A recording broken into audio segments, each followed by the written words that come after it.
Le libéralisme économique a un préjugé tayloriste de l'homme.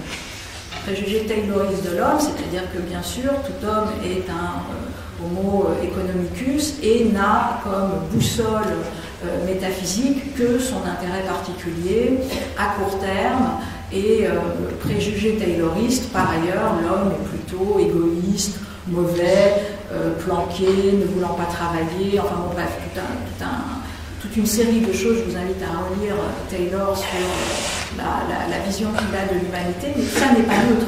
Tout ça n'est pas neutre parce que ça vient encore une fois valider une perte comme ça, petit à petit, de confiance interpersonnelle, bien sûr, mais aussi dans l'idée que l'on se fait de l'homme. Et donc, résultat, cette combinaison des deux fait que nous sommes aujourd'hui un peu en manque.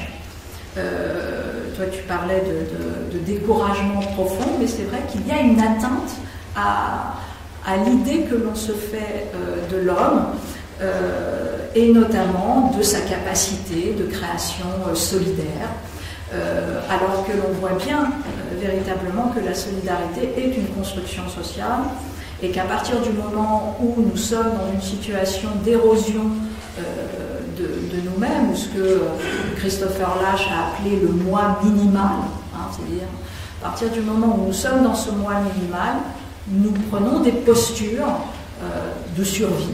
Et ces postures de survie, c'est essentiellement quand même des postures à terme, barbares et déshumanisantes.